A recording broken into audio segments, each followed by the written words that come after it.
नमस्कार, आप देख रहे हैं द आज़ाद आवाज़। मैं शिवी अग्रवाल स्वागत करती हूं आपका।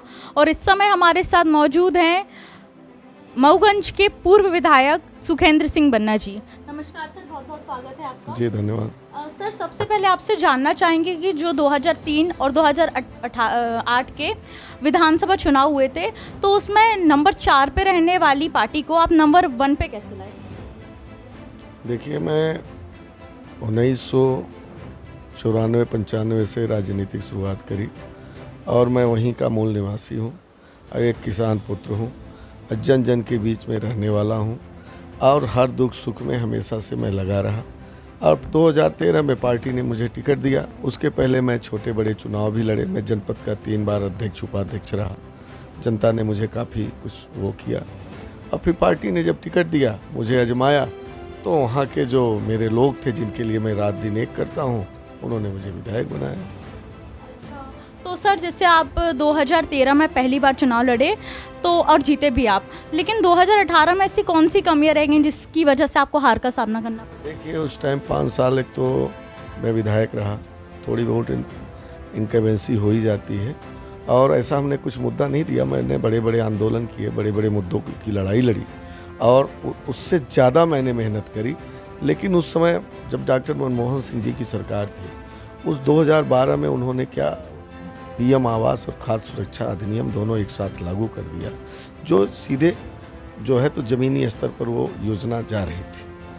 और उसी टाइम देश में कहीं न कहीं कांग्रेस के प्रति माहौल ख़राब था और उसको सर्वाइव कांग्रेस नहीं कर पाई और देश से कांग्रेस चली गई।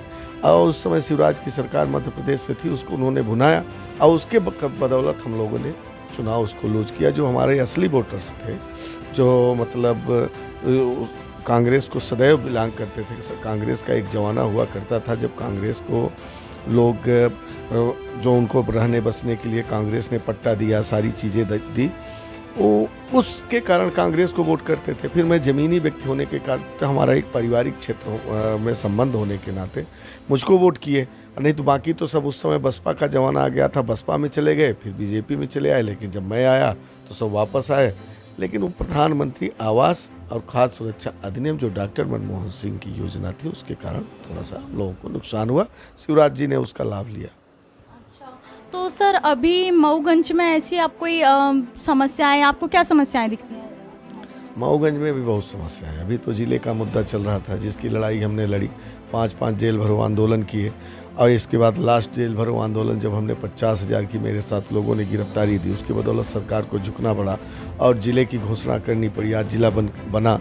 अभी हमने लेटेस्ट 22 अगस्त को हमने एक कार्यक्रम किया, उसमें 50,000 से ऊपर लोगों ने उपस्थिति दर्ज कराई।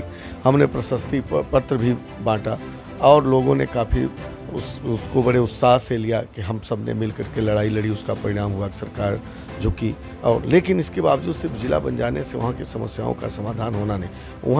वहाँ पर युवा बेरोजगार है और वहाँ पे किसानों की स्थिति बहुत ही जर्जर है, शिक्षा की व्यवस्था खराब है और मेन चीज़ पेयजल तक के लिए पानी की व्यवस्था भी ठीक से नहीं है। बाढ़ सागर की लड़ाई हमने एक बार लड़ी थी और 470 करोड़ का प्रोजेक्ट बना था।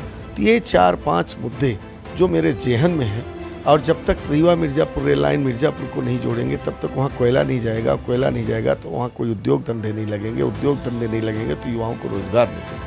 इन सब मुद्दों को लेकर के हमें आगे बढ़ना है। जो मैंने 22 अगस्त को कलेक्टर मऊगंज को ज्ञापन के माध्यम से पहुँच करके उनको इसका ज्ञापन भी दिया और इन मुद्दों पर हमें आगे बढ़ना है, मऊगंज की लड़ाई लड़ना है। अच्छा, तो सर ऐसी कौन सी ताकत या ऐसी कौन सी वजह है जो आप इतने आंदोलन कर पाते हैं? आंदोलन इसलिए कि मैं रात दिन जनता के लिए खड़ा रहता हूँ। उनके हर दुख में, हर सुख में, हर शादी में, हर ब्याह में रात दिन एक।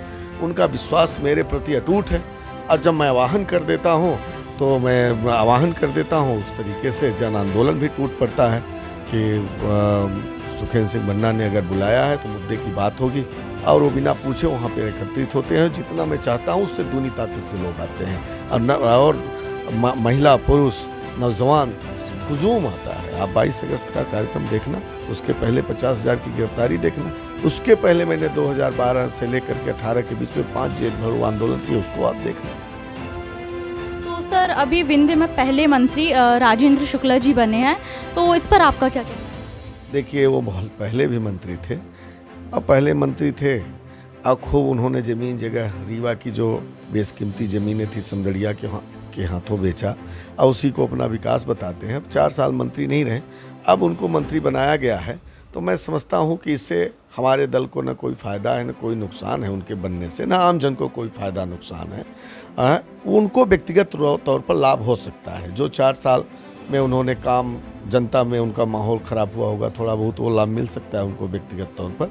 और जो ज़मीनें बची होंगी, जो पैसे रुपए और कमाना होगा, जो पार्टी को फंड देना होगा, उसके लिए वो मंत्री बने हैं और उनका काम है, वो जाने, अपने से उससे लेना देना नहीं। अच्छा, तो सर जैसे आपका पहले से ही राजनीति में आने का विचार था कि ऐसी कोई विशेष वजह थी? नहीं, मेरा पहले से कोई राजनीतिक, ना कोई मेरे परिवार में ग्राम पंचायत के सरपंच और पंच हमारे बब्बा हुआ करते थे, गांव के मुखिया हुआ करते थे। हम लोग एक सामान्य किसान हैं, कोई राजनीति का बहुत बड़ा अपना वो नहीं था। लेकिन कुछ ऐसी परिस्थिति कॉलेज लाइफ में थोड़ा बहुत राजनीति में करता था, जब छात्रों के साथ कुछ ज़रूरतें बात आती तो उनकी लेकर के लड़ाई लड़ता था। कॉलेज की चुनावी राजनीति उस टाइम समाप्त हो गई थी, चुनाव लड़ने का अवसर नहीं मिल पाया कॉलेज में, जब हम कॉलेज में थे। इसके बाद फिर जब गाँव में गया तो छोटी छोटी बातें शुरू होने लगी। जो बड़े लोग हुआ करते थे वो गांव के गरीब लोगों को प्रताड़ित करते थे, परेशान करते थे। इन सब मुद्दों को लेकर के मैं खड़ा हुआ। ये सब गलत बातें हैं, ये हम बर्दाश्त न कर पाए। एक कह सकते हैं कि सामंतवाद के खिलाफ मैंने लड़ाई की शुरुआत करी और सामंतों के खिलाफ लड़ता था और गरीबों के हक दिलाने के लिए मैं सदैव सतत प्रयासरत रहा। आज भी वही स्थिति है। सर अभी जो आने वाले विधानसभा चुनाव है, तो भाजपा को हराने के लिए क्या क्या रणनीति है? देखिए, मैं क्या हराऊंगा भाजपा को, जनता हराएगी। ये तो मऊगंज की जनता तय करेगी। तो मऊगंज की जनता को क्या चाहिए, क्या नहीं चाहिए, कौन लड़ता है मेरे लिए, कौन मेरा है, कौन पराया है, कौन क्या कर सकता है। इसके पहले 5 साल विधायक रहे भारतीय जनता पार्टी को, उनको भी जनता ने देखा। हम 5 साल नहीं रहे, 5 साल विधायक रहे। उसके पहले 28 सालों का पूरा क्षेत्र में मेरा एक व्यक्तिगत तौर पे संघर्ष है और बाकी मैं वहीं पैदा हुआ, तो मेरे पारिवारिक संबंध है जन जन से। हर जात समाज कोई वहाँ पे मेरे लिए जातिवाद का कोई नारा नहीं है, इसलिए वो जनता तय करेगी मऊगंज की, मैं नहीं।